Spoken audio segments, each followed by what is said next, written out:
क्या रशिया सच में एक हिंदू देश बन जाएगा? और रशिया में आखिर इतना हिंदुइज्म छा क्यों रहा है? बड़े बड़े सेलिब्रिटीज, यूट्यूबर्स और लाखों रशियंस क्यों प्राउडली सनातन धर्म को अपना रहे हैं? और अगर सारा रशिया हिंदू राष्ट्र बन गया तो भारत को क्या लाभ मिल सकता है? दोस्तों, अगर इन सारे सवालों के जवाब चाहिए तो इस पूरी वीडियो को आखिर तक जरूर देखिएगा। इसमें आपको वो सारे इंपॉर्टेंट रीजन बताए जाएंगे जिसके कारण आज लाखों रशियंस हिंदुइज्म अपना रहे हैं। इस वीडियो में हम कवर करेंगे वो सारे फैक्ट्स जो बताते हैं कि कुछ ही सालों में रशिया एक मेजॉरिटी हिंदू कंट्री बन जाएगी, जिसमें कि हिस्ट्री और फ्यूचर दोनों पर्सपेक्टिव हैं और उसमें आपको आपके सवालों के जवाब इजीली मिलेंगे। पहला पॉइंट है द हिस्ट्री ऑफ रशिया और वेदिज्म इन एंशिएंट रशिया। दूसरा और सबसे इम्पोर्टेंट पॉइंट है दो मेन एक्सकेवेशन इन रशिया जो कि 2007 और 2010 में हुए थे। तीसरा पॉइंट है प्रैक्टिकल अप्रोच या आज का रशिया। चौथा है सनातन धर्म की वैल्यूज। इन सारी बातों से हम जानेंगे कि क्या रशिया सच में एक हिंदू राष्ट्र बन जाएगा। तो आइए वीडियो की शुरुआत करते हैं। अगर आप चैनल पर नए हैं तो जल्दी से सब्सक्राइब कर लीजिए ताकि आपको ऐसी ही इन्फॉर्मेटिव वीडियोस जल्दी से मिल सके। दोस्तों, स्वागत है आपका हमारे चैनल मिस्टिकल सनातन वाइब्स में।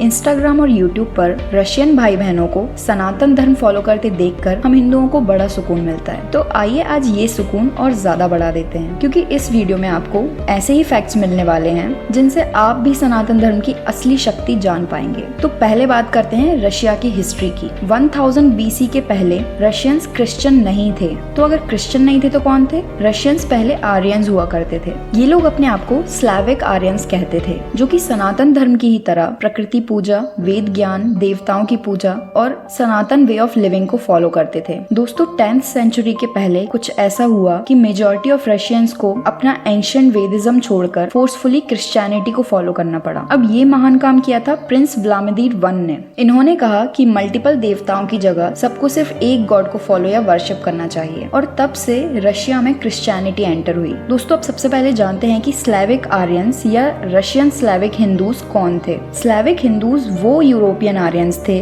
जो वैदिक कल्चर और धर्म को मानते थे। रशिया में एक आर्यन सिटी की भी डिस्कवरी हुई है जो 4000 साल से भी ज्यादा पुरानी है, पर इसके बारे में डिटेल में हम आगे बात करेंगे। तो बेसिकली आर्यंस सनातन धर्म को मानने वाले ही थे। आप ये जानकर हैरान हो जाएंगे कि most of the European languages Aryan language से ही ओरिजिनेटेड हैं। स्वयं रशियन लैंग्वेज के 2000 से भी ज्यादा शब्द संस्कृत मूल से लिए गए हैं। एंशिएंट स्लाविक आर्यंस स्वास्तिक के चिन्ह को बहुत पवित्र मानते थे और इसकी पूजा भी करते थे, हम हिंदुओं की तरह। स्लाविक भाषा जो कि आर्यंस की भाषा थी, वो भी संस्कृत भाषा से बहुत मेल खाती है। जैसे हिंदू धर्म में मुक्ति को मोक्ष कहा जाता है, वहाँ मोकोश कहा जाता है। हमारे हिंदू धर्म में स्वर्ग लोक को स्वर्ग कहा जाता है, वहाँ स्वरोग कहा जाता है। दोस्तों, एंशिएंट रशियंस के खुद के वेदास भी थे जो हिंदू धर्म की ही तरह वे ऑफ लाइफ सिखाते थे। इनका तीसरा वेद सर्बिया, जो कि 19वीं शताब्दी में 345 पोयम के साथ लिखा गया था, उसमें कम से कम 50 से 20 पोयम्स में या 50 से 20 श्लोक में हिंदू, हिंदुस्तान, हिंद कुश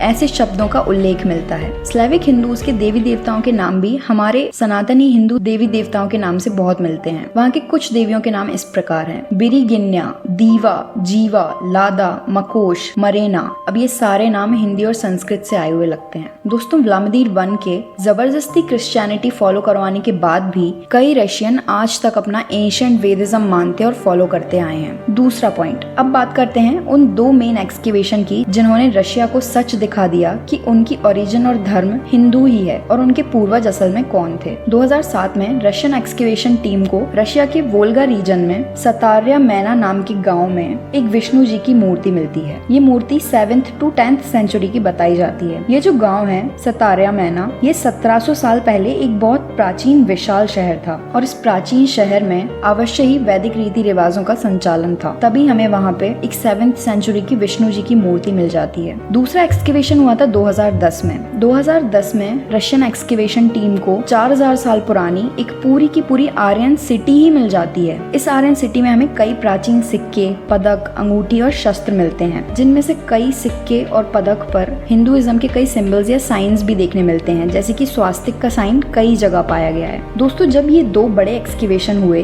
तब जाकर मोस्ट ऑफ द रशियंस को पता चलता है कि वे आर्यंस थे। आज के रशियंस का DNA भी आर्यन DNA ही है। और इनके फेशियल फीचर्स भी बहुत ज्यादा हिंदू से मैच होते हैं। दोस्तों पहले रशिया की एंशिएंट हिस्ट्री और अब ये एक्सकेवेशन दोनों से ही रशियन लोगों का वापस वेदिज्म और सनातन की तरफ झुकाव चालू हो गया। और इतना सब जानने के बाद उन्हें पता चलता है कि एंशिएंट रशियंस या स्लाविक हिंदूज भी प्रकृति पूजा, पुनर्जन्म और लॉ ऑफ कर्मा को मानते थे, जो कि हिंदू धर्म में देखने को मिलता है। ये सिमिलैरिटीज बहुत बड़ा रीजन है रशियंस को हिंदू में परिवर्तित करने के लिए। तीसरा पॉइंट है प्रैक्टिकल अप्रोच। आज हमें यूट्यूब या इंस्टाग्राम पर सर्च करने पर कई ऐसे यंग सेलिब्रिटीज और यूट्यूबर्स मिलते हैं जो कि प्राउडली सनातनी बन चुके हैं और एक्चुअल में अपनी लाइफस्टाइल बदल चुके हैं। इसका रीजन है सनातन धर्म की वैल्यूज, सनातन धर्म का वे ऑफ लिविंग। ये सारी चीजें दुनिया भर को अट्रैक्ट करती हैं और जैसे जैसे ये बात रशियंस को रियलाइज होती जा रही है वैसे वैसे हिंदुइज्म रशिया में बढ़ता जा रहा है। रशिया, बुल्गारिया, यूक्रेन, इन सभी लोगों के पूर्वज आर्यंस थे और जैसे जैसे इसके सबूत मिलते जा रहे हैं लोगों का वापस सनातन धर्म पर विश्वास बढ़ रहा है। चौथा और सबसे इम्पोर्टेंट पॉइंट जो मुझे लगता है वो है सनातन धर्म की वैल्यूज। दोस्तों सनातन धर्म शांति और मोक्ष की बात करता है। इसके कई रियल लाइफ प्रैक्टिकल टेक्निक्स बताता है। दुनिया भर में कहीं भी ये चीजें पैसे देकर नहीं खरीदी जा सकती। भारत ने हमेशा दूसरे देशों के साथ शांति और सद्भाव से रहना चाहा है। आज तक कभी भी स्वयं कोई पहले अटैक नहीं किया है। मन की शांति के लिए योगा अथवा ध्यान जैसी अमेजिंग टेक्निक सिखाई हैं। दोस्तों हिस्ट्री चाहे कुछ भी कहे, मेरे हिसाब से तो अगर कोई धर्म ये बता सकता है, ये सिखा सकता है कि जीवन को जीना कैसे है, तो वही सर्वश्रेष्ठ बन जाता है। और इससे बड़ा कोई और रीजन हो ही नहीं सकता सनातन धर्म को मानने या उसका पालन करने के लिए। ये 4 पॉइंट्स हर तरीके से हमें यही बताते हैं कि शीघ्र ही रशिया में मेजॉरिटी हिंदू पॉपुलेशन होगी। एक सवाल और जो हम सभी हिंदुओं के मन में आता है कि अगर रशिया सच में एक हिंदू पॉपुलेटेड कंट्री बन जाता है तो हम भारतवासियों को इसका क्या फायदा होगा। जिस प्रकार नरेंद्र मोदी जी ने पहले से ही रशिया के साथ अच्छे कॉन्टेक्ट्स बना लिए हैं और रशिया में हिंदुइज्म के एक्सेप्टेंस को देखते हुए हम ये बात जरूर कह सकते हैं कि आगे जाके भी रशिया और भारत का बहुत अच्छा संबंध बना रहेगा और दोनों कंट्रीज का एक दूसरे के लिए बहुत गहरा सपोर्ट रहेगा। दोस्तों 600 साल पुरानी एक पुस्तक भविष्य मल्लिका जो कि स्वामी अच्युतानंद महाराज ने लिखी है, उन्होंने भी स्वयं रशिया और भारत के फ्यूचर के बारे में कुछ ऐसा ही कहा है। उन्होंने कहा है कि आखिर में जाके रशिया ही सबसे सुपर पावर बनेगा और रशिया पूरी हिंदू रिलीजन कंट्री बन जाएगी और भारत और रशिया दोनों मिलकर साथ में काम करेंगे। तो दोस्तों ये बात थी भविष्य मल्लिका की। भविष्य मल्लिका में मोस्टली फ्यूचर प्रेडिक्शंस दी हुई हैं, तो अगर आप चाहें तो आप जाकर खुद उसको पढ़ सकते हैं। और दोस्तों इस वीडियो में कही सारी बातें मेरे स्वयं के विचार हैं, मेरा स्वयं का मानना है और मैं अच्छी तरह से समझती हूँ कि सबके विचार अलग होते हैं और मैं उन सभी का सम्मान से स्वीकार करती हूँ। तो अगर आप इस बात से सहमत ना हो तो आप कमेंट करके अपने विचार अवश्य बताएं। तो दोस्तों यहीं समाप्त करते हैं आज का वीडियो। अगर वीडियो की कोई भी बात अच्छी लगी हो तो प्लीज वीडियो को लाइक जरूर करें और अगर आपने अभी भी चैनल को सब्सक्राइब नहीं किया है तो प्लीज चैनल सब्सक्राइब कर लें ताकि आगे आने वाली और भी अमेजिंग वीडियोस आपको जल्दी से मिल सके। मिलते हैं अगली वीडियो में। धन्यवाद। हर हर महादेव।